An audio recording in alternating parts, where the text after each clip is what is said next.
à toutes et à tous, ou bonsoir, selon l'heure à laquelle vous regarderez cette vidéo. Voilà, c'est une annonce, une simple annonce pour la reprise des cours bibliques, des études bibliques que j'avais entrepris il y a déjà plusieurs mois, je dirais presque une année. Il s'est passé beaucoup de choses, il y a eu un très long silence de ma part pendant ces mois, dû à diverses raisons que je n'ai pas forcément envie de vous expliciter, mais vous savez, dans la vie d'un serviteur de Dieu, il y a parfois des moments de fatigue, des moments de lassitude, des moments de découragement. Hélas, je ne suis qu'un être humain comme vous tous. Je ne suis pas Dieu. Et il y a des moments où on a envie de lâcher un peu du lest, on a envie de se retrouver un peu, on a envie de remettre un peu les pendules à l'heure, dans un monde qui est complètement bouleversé, qui marche, j'allais dire, sur la tête. Hein, vous êtes témoin de tout ce que l'actualité nous réserve chaque jour que Dieu fait. Des mauvaises nouvelles plus que de bonnes nouvelles, malheureusement. Ainsi va le monde. Mais nous, qui sommes de Christ, eh bien, nous voulons toujours marcher à contre-courant, c'est-à-dire que nous ne voulons pas nous laisser berner par les mensonges, par les stupidités que les médias nous drainent à longueur de temps. Nous ne voulons pas non plus trop prêter attention à tout ce que la politique nous amène comme, j'allais dire, comme choses ordurières, comme scandales de toute nature. L'homme est ainsi fait, et nous sommes dans une époque malheureusement où de plus en plus on prend le bien pour le mal et inversement. Et ça c'est biblique, c'est pas moi qui le dis. Ce qui hier passait pour quelque chose d'immoral, pour des attitudes immorales deviennent morales aujourd'hui et inversement. Ce qui était moral hier devient immoral aujourd'hui et est bon à acheter aux orties. La cellule familiale explose, les valeurs fondamentales de notre morale explosent également. Il n'y a plus de moralité, je dirais. Il n'y a plus de moralité, il n'y a plus de bienséance, il n'y a plus même de courtoisie. Les rapports entre les gens deviennent de plus en plus compliqués, de plus en plus difficiles. Et il ne se passe pas une journée sans que on nous fasse état de différents événements, malheureux de préférence, des guerres, des bruits de guerre, et nous le savons, puisque le chapitre 24 de l'évangile de Matthieu, ainsi que le chapitre 21 de l'évangile de Luc nous le relatent. Jésus lui-même en a parlé, mais nous ne sommes encore qu'au commencement des douleurs. La terre subit les affres de la bêtise, de la méchanceté, de l'ignorance et de la stupidité humaine.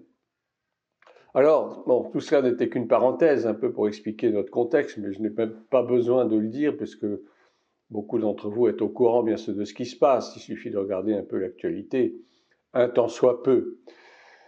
Mais si nous sommes des personnes intelligentes, si nous avons du discernement, si nous avons de la sagesse qui vient d'en haut, alors nous devons passer par-dessus ces choses et regarder vers le ciel, regarder vers celui qui a donné sa vie pour nous, celui qui nous a sauvés du péché et de la mort éternelle, celui qui a donné et qui a versé son sang pour que nous ayons la vie.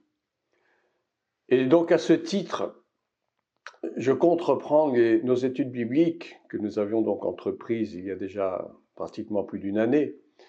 Et ces études reprendront à partir du lundi 4 mars 2024. Lundi 4 mars 2024, de 22h à 23h. Je sais que c'est peut-être un peu tardif comme horaire, mais moi-même, qui ai repris un emploi depuis quelques mois, suis assujetti à des horaires assez tardifs le soir.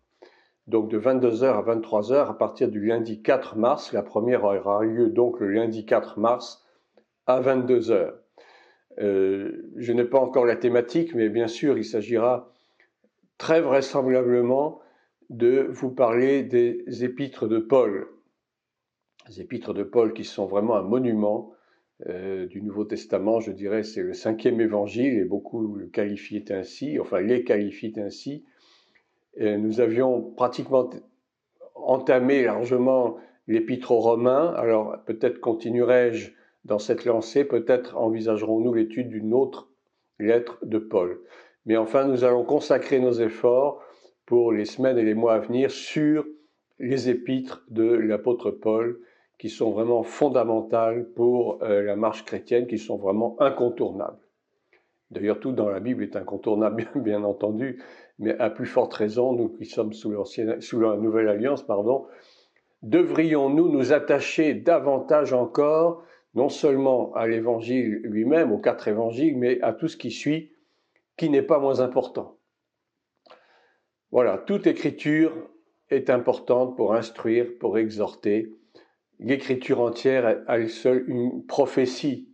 Nous sommes dans des temps prophétiques, certes, mais nous avons toujours à apprendre davantage chaque jour. Le Seigneur dévoile toujours un peu plus chaque jour les mystères et les secrets et la révélation de sa parole, car la révélation de ta parole nous éclaire, dit la Bible.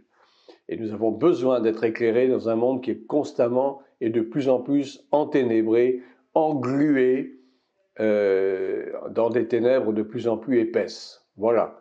Et nous voulons marcher à la lumière. Et cette lumière, pour nous, c'est Christ et personne d'autre.